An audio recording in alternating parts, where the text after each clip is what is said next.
मनुष्य के रूप में जन्म लिया।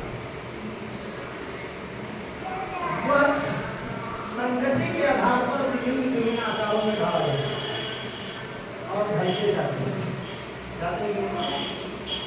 तो उसी में से एक लड़का मन ये सोहन नाम का था। उसको कितनी बार पढ़ाई करने के बारे में कहा गया कि आप पढ़ो, आप पढ़ो, आप पढ़ो। पापा भी बोल रहे थे, भैया भी बोल रहे थे, बहन भी बोल रहे थे, बहुत सारे लोग बोल रहे थे कि पढ़ाई करो। अंत में जब सभी लोग थक गए, उसको उठा करके ले जा करके हॉस्टल में दिए। कहाँ में दिए? उस समय कहा जाता था आश्रम। क्या कहा जाता था?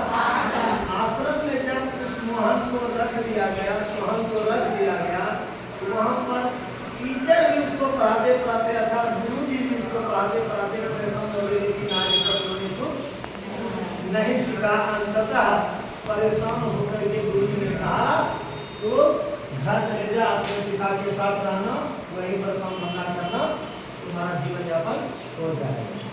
तो ये बात जब गुरु जी ने उनको बोला कि तुम घर जाओ, वो जाने के लिए तो तैयार हो ही गया, क्योंकि जिसको किताब को कुछ पढ़ना नहीं है उसका तो बुद्धि होगा कि हम चलो खेल ही लेंगे।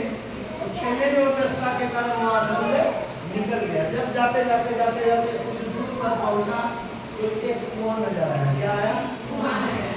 वहाँ पर उसको भूख लग गया था, तो कुछ आश्रम से गुरु जी ने उसको पोटली बांध कर दे दिया था। वहीं पर बैठकर कुएं पर उसने खाया और खाने के बाद उसे पानी प्यास लगी तो बाल्टी जैसे ही कुएं में डाला, जब रस्सी लेकर के खींचना शुरू किया तो खींचने के दौरान उसको कुएं पर जो है ना रस्सी का एक दाग दिखाई पड़ा, ईटा कटा हुआ था ना। कभी कभी आप देखते होंगे चापाकल के नीचे ही रखे हैं अपना बर्तन तो उसे कटा हुआ। सोचिए एक छोटी सी मिट्टी की घड़ा है ना, मिट्टी का बना हुआ घड़ा चापाकल के नीचे रखते रखते वहां पर यूं गड्ढा कर देता है। तो उस सोहन का जो है ना ब्रेन चकरा है। कोमल सी रस्सी यदि इस कुएं के जगत को काट सकता था, कितने मोटे पत्थर को, ईटा को काट सकता है, मैं क्यों नहीं? मैं क्यों नहीं कर सकता? मैं क्यों नहीं पढ़ सकता?